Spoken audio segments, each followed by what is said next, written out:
Howdy folks, Doc here with Last Best Tool, and today we're going to take a little closer look at this Ancel OBD2 adapter. This is onboard diagnostics adapter. This was sent to me by Ancel. It's a Bluetooth adapter that transmits the onboard diagnostics information from your vehicle directly to an app via Bluetooth. Now, I have used Ancel in the past. This is one that I carried in my overlanding kit. This is the standard 8310. It's a pretty basic, simple corded one. But here's the difference. These sell for about the same amount of price, but on this one, you've got to have the display, you've got to have the onboard processing, the cord, the buttons, and the mapping of the buttons. All that is part of this device. What do you have here? All you have is a transmitter, and everything else is taking place using incredible processing power of like your iOS device or Samsung or Android device, or in this case an iPad Pro. So basically what I can do is use all kinds of tools inside this app. I just simply have to have the pathway, and that's right here. So this thing is an incredibly good deal. I will put a link below, and also Ancel has agreed to provide me with a discount code. But if you don't have one of these, you need one of these. And this is actually, honestly, compared to what we knew even 10 years ago, this is so much more advanced. Yes, I'm a DIYer, but I do overlanding. I do a lot of vehicle travel. I do a lot of my own work as I can. And I also want to double check things. I buy used vehicles. I check on, equipment, or the work done by other places. I just want to know what's going on. And putting this kind of processing power in my hands is pretty incredible. And what does this weigh? Almost nothing. It uses the power from the car, or the vehicle. Anyways, now one of the differences here right away is when you are setting it up, you, in this case, you actually turn the vehicle on and then connect it, or turn the ignition on. A lot of these, especially the corded ones here, recommend that you plug them in and then turn the ignition. So first of all, I'm going to turn this on. By the way, you might notice a snap-on wrench. All of my key fobs carry these. Why? I don't know. It's kind of a historical thing. But anyway, this is a snap-on 3/16, as in John 3:16. So what I've got is my key here. So I'm going to insert it, turn this on to the ignition. I'm not going to start the engine yet. Got all the dash lights on. Now I'm hooking this up underneath. I've actually pulled the little fuse cover so I could see in here better. And I've got a cover over my port. This is a 2009 4Runner. Love this thing. Absolutely love it. You can see it automatically picked it up. Device is connected.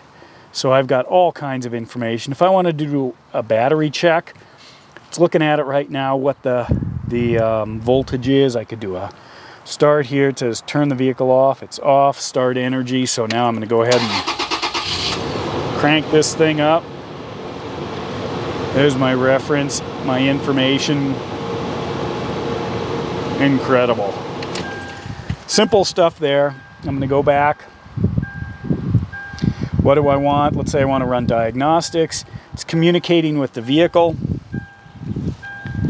Turn off my beeper here. And it says please wait, because it's actually taking on information from the car, and then it'll provide me with a little bit of a readout. Now, when you're overlanding, what's important about that may not be just simply that you need to make an adjustment or a fix while you're on the road, but I may be communicating, just over a cell phone with a unable to communicate. Oh, did I turn it off too far? My mistake. That's user error. There we go. So what I was able to do right there is a quick fix. I just had my key turned too far. My mistake. But anyway, when I may be communicating by phone with a distant garage or mechanic or technician to find out, is there something I can do to limp my vehicle back to wherever I could get good service. It also allows me to work with some information that's pretty specific. If I want to check my O2 sensors, you know, I can go in and dig around to a point well beyond what I'm ready to get this one going, ready to be able to understand. It's phenomenal how much information there is. Let's get this guy going. It's thinking. There we go. Look at that. Coolant temperature. This one hasn't run in a while. Okay. My trim's down 0.08 or 0.8%. I can actually do some things while I'm driving with this as well. My mass or airflow sensor or mass airflow sensor. That's a common thing to go out. You know, you want to keep that clean. Anyway, so I would be able to answer some pretty high-level questions or even take screenshots and send those with my phone through a text or an email, so you can take a look at what's actually going on inside my vehicle, even at a distance. All I need is a phone connection. Vehicle's driving by. Guy needs a bit of an adjustment on his diesel, but anyway. So what I'm looking at here is well beyond anything that I know how to deal with. Now, a good technician will actually be able to kind of use their knowledge, their experience, almost like magic, and cross-reference a lot of these, you know, triangulate different information. So it isn't just the O2 sensors, it's what are the O2 sensors doing in relation to other things in order to figure out what's going on. And obviously, if I wanted to go to codes, I can zip through all of these. It flips all the way around. It's kind of an artificial circle here. Let me see what I've got. I'm going to go back in, I guess, the same place. So nothing's pending. I got zeros across the board. That's great. I could clear a code. I could rescan if I want, check things out again. So I'd be able to do that. I can set up a dashboard. Right now my engine's not running. Let's turn it on again. So here's my idle. I can actually set up this dashboard. I just got it, so I'm just learning a lot of the capabilities. But what I'd be able to do here is have a whole bunch of different diagnostic information, and I can compare that with what my actual TAC is telling me.